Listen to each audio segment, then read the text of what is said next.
everyone, Miss Dempsey here. So another bedtime story I have chosen is called Guess Who's Coming for Dinner?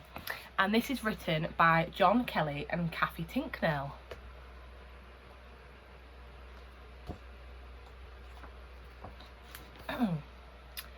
Dear Diary, after an excellent breakfast, a jolly nice letter arrived from Dr. Hunter, the new owner of Eaton Hall. He has invited Glenda and me for a weekend of free gourmet food.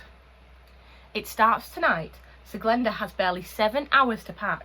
Should be just enough time for an afternoon snack before we set off.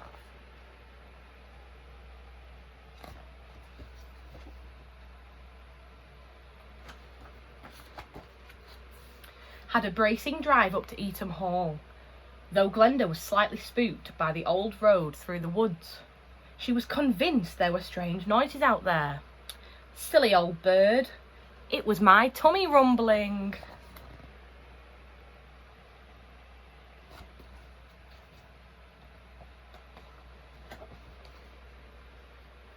I must say, it was a bit of a disappointing welcome, what with the door being wide open and no lights, staff or food anywhere to be seen.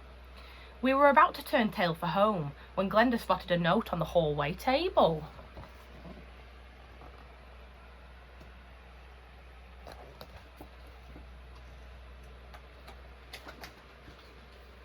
It was addressed to Horace and Glenda Pork-Fowler. My dear guests, welcome to my home, Eaton Hall. Due to pressures of business, I am unable to join you tonight, but I have designed this house to offer a fully automated dining experience. Your every dietary whim can be satisfied by the push of a button or the flick of a switch. I am delighted to offer you the chance to play a part in the finest dining experience in culinary history, and I will meet you personally in the bandstand on Sunday morning for a final, mouth-watering surprise. An opportunity such as this can only occur once in any lifetime. So until then, eat, drink and be merry. Your very special fiend, Dr. A. Hunter, FRSW. Seems like a splendid chap after all, even if you can't spell for toffee.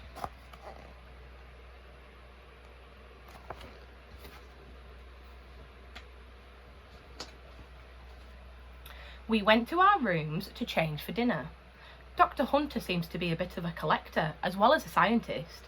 Glenda was fascinated by the works of art displayed on the walls, but I told her I prefer my works of art displayed on a plate.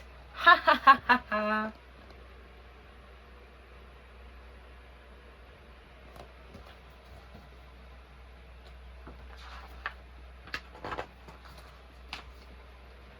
Hunter really is a bit of a brain box.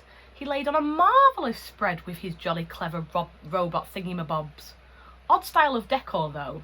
Glenda not at all impressed, but I thought the portrait over the fireplace was rather good, especially the way the eyes seemed to follow you round the room. Proper art, that.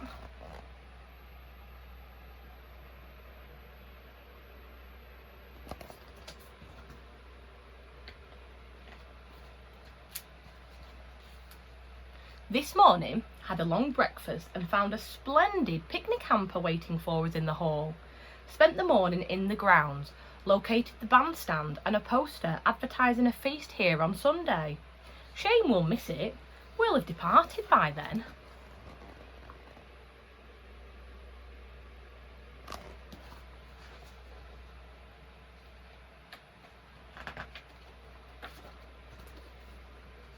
Rest of the day passed in a blur of wonderful non-stop food.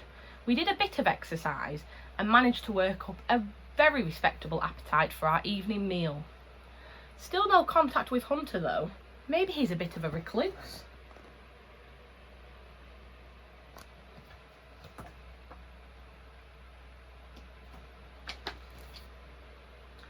Only closed my eyes for a few seconds while Glenda applied her lotions and whatnot, but when I opened them again, the old girl was snoring contentedly beside me. My stomach, however, was far from content and was grumbling. Thought I'd pop downstairs for a tiny snack tea.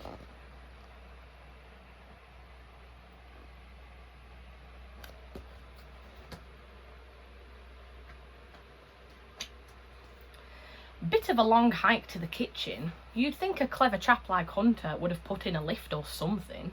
There are far too many locked doors in this house, so I was pretty ravenous by the time I found the kitchen.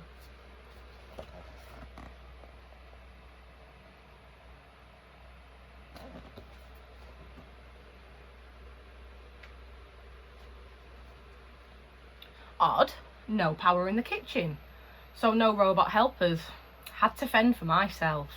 Hunter is obviously an extremely keen cook though. Capital chap, keeps a very well stocked fridge. Went back to bed eventually with a few midnight treats for Glenda.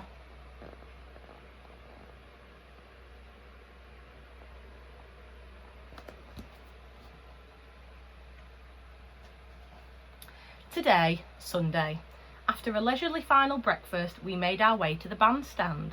I have to say, it was very poorly constructed and swayed most alarmingly as we climbed. There was a loud crack as we both squeezed inside, and since Hunter was nowhere to be seen, we thought we really ought to leave before we broke anything else.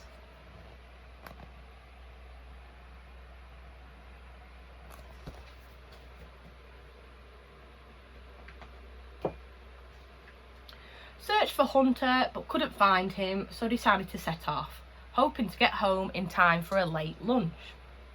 As we left, a coach full of guests was arriving for the pie feast.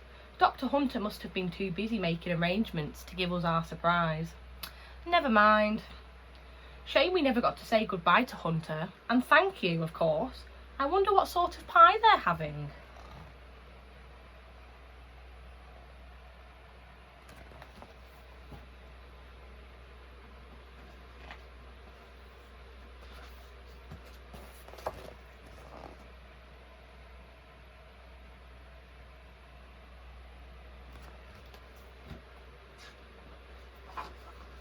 The end.